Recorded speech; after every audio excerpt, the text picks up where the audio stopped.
apakah penegasan, apakah ini sudah cukup untuk memenuhi atas dasar semua yang kemarin sudah disampaikan pihak dari Roy Suryo terhadap dengan Ya kan kesempatannya Pak, kameranya di sini, kamera Pak. Kesempatannya kan cuma hari ini, besok nggak kesempatan termohon ya.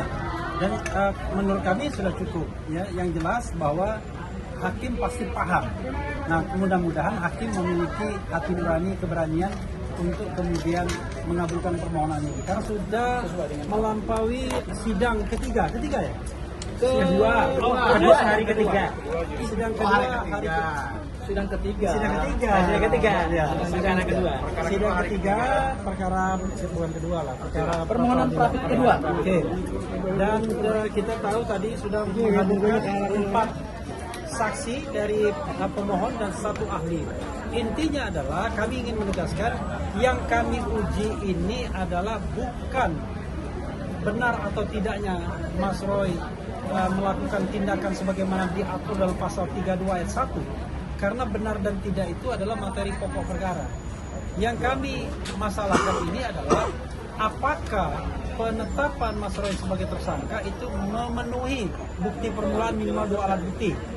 Dan itu haruslah bukti yang berkualitas meliputi saksi, ahli, surat atau kombinasi di antara ketiga ini.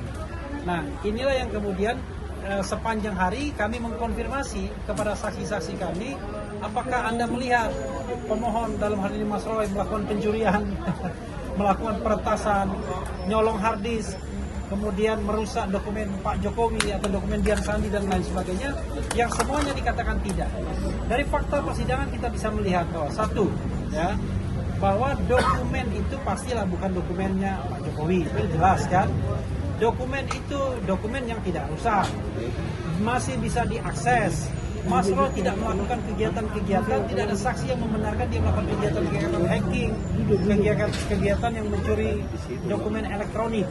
Dan ini memang agak aneh, dipermasalahkan dokumen Dian Sandi tapi yang marah Pak Jokowi, kira-kira begitu ya. Nah, karena itulah menurut saya ini penting sekali, mudah-mudahan hakim memahami ini dengan baik. Karena terlihat termohon dan turut termohon berusaha menyesatkan hakim, yaitu bahwa ini sudah masuk pokok perkara. Sekali lagi, kami tidak bicara tentang pokok perkara. Nah, untuk memberikan kehormatan ya kepada ahli kami, ya silakan Mas Didit untuk bicara, untuk menyampaikan kembali restate apa yang tadi sudah disampaikan. Silakan. Iya, baik. Jadi terima kasih ya semua rekan-rekan. Jadi begini, ini bolak-balik ya yang dimasalahkan oleh pihak Polda selaku termohon. Pertama, hukum acara ya.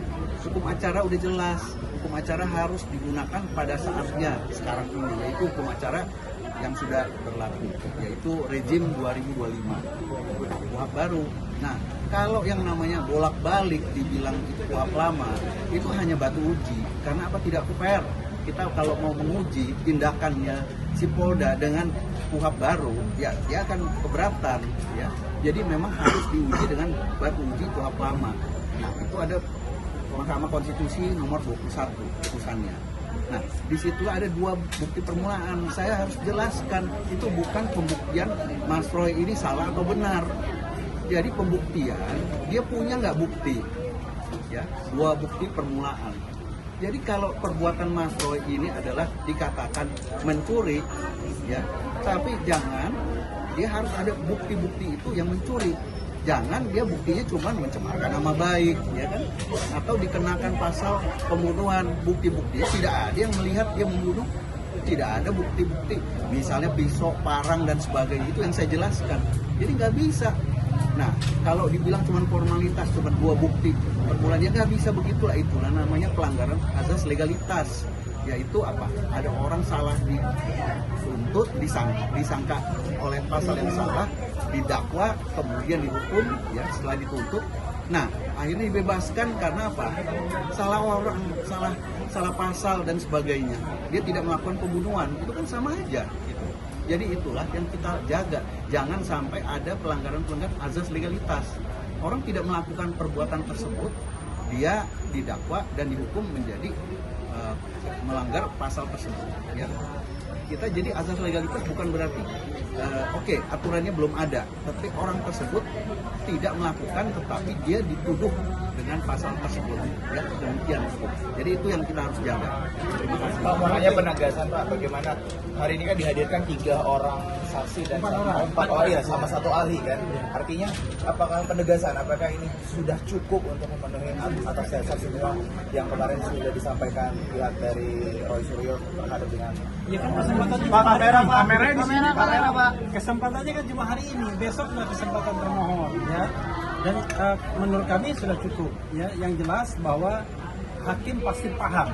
Nah, mudah-mudahan hakim memiliki hati nurani, keberanian untuk kemudian mengabulkan permohonan ini. Karena sudah jelas dari sisi rasionalitas saja ya, tiba-tiba kasus fitnah pencemaran nama baik lompat pada undang-undang ITE dengan ancaman hukuman 8 sampai 12 tahun penjara.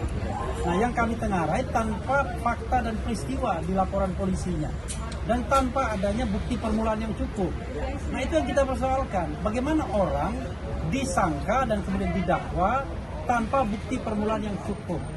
Karena itu adalah kezaliman. Karena ketika orang menjadi terdakwa, jelas saja dia sudah mengalami sebuah proses yang tidak mengenakan karena dijadikan terlapor, tersangka, kemudian terdakwa, habis waktunya. Padahal perbuatan itu sama sekali tidak dilakukan, sama sekali tidak ada buktinya, sama sekali tidak ada saksinya, dan tidak ada keterangan ahli yang memperkuatnya. Kita belum bicara benar dan salahnya, tapi baru bicara tentang prasyarat. Jadi pre-requirement-nya itu sudah tidak memenuhi syarat. Itu ya. Tapi kawan-kawan sekalian, saya ingin memberikan kesempatan kepada Michael Sinaga. Ini saksi kita. Michael ini YouTube-nya itu salah satu dijadikan barang bukti untuk Mas Roy yang katanya ngaprak-ngaprak dokumen dengan error level analysis. Tapi tadi dia sudah menerangkan bahwa apakah ada terbukti terkait dengan pasal 32 ayat 1 ketika ditanya oleh penyidik Polda Metro Jaya. Silakan Michael disampaikan kembali. Oke. Ya, mungkin dari saya begini Pak. Bang. Oh ya. Ketutup semua jadinya. Tapi nggak apa-apa. Gede banget. Iya. Jadi sekarang kan dipersoalkan lagi, di mana waktu itu saya dilaporkan oleh Pak Jokowi bersama Pak Roy Suryo. Kami dilaporkan dengan barang bukti video yang tadi kita sudah saksikan bersama-sama ya, sudah ditayangkan. Nah, yang saya bingung, kenapa di sini ada pasal yang menyatakan mengubah, menyembunyikan dan lain-lain, merusak dan ya pasal 32 itu. Karena yang kami lakukan di situ adalah mendiskusikan. Barang itu ditemukan di Twitternya Dian Sandi dan Twitter itu bisa diakses oleh siapa saja. Jadi itu bukan mengambil dari komputernya Dian Sandi, bukan mengambil dari komputernya Jokowi, gitu loh. Dan soal ijazah yang analog, ijazah yang fisik, kami semua tidak ada yang pernah melihat, ya. Yang pernah melihat itu hanya waktu digelar perkara khusus ya Pak ya, hanya digelar perkara khusus. Jadi saat saya diperiksa di BAP, dan saya yakin 100 orang saksi yang di BAP itu semuanya tidak pernah melihat ijazah asli Jokowi. Jadi sebenarnya ini perkara yang sangat-sangat aneh. Kenapa tiba-tiba ijazah asli Jokowi yang katanya analog itu yang disimpan di Polda Metro Jaya kok jadi barang digital? Nah, kalau sekarang saya memfoto Anda, apakah muka Anda itu jadi dokumen digital? Kan tidak begitu cara berpikirnya. Jadi, tolonglah diskusi-diskusi akademik, diskusi-diskusi ilmiah seperti yang saya lakukan dengan Pak Roy Suryo, jangan dikriminalisasi. Yes. Ya, tolong jangan dikriminalisasi lagi. Ini cukup, ini yang terakhir. Terima Mas kasih. Refli, sedikit mungkin bisa dijelaskan kapasitas dari Krisna Mukti sebagai saksi itu bagaimana? Dia saksi yang diperiksa, dipanggil kan.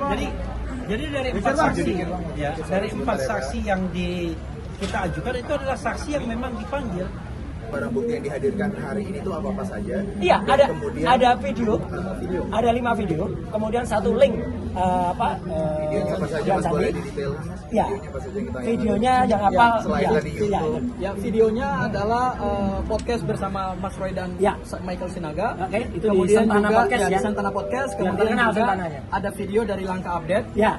Kemudian juga ada video dari salah satu stasiun TV yang memberitakan Pak Jokowi menyerahkan ijazah. Oh iya, amanah. kalau itu ya, kalau itu dari Ya, video. betul ya. Ini gara-gara TV kan.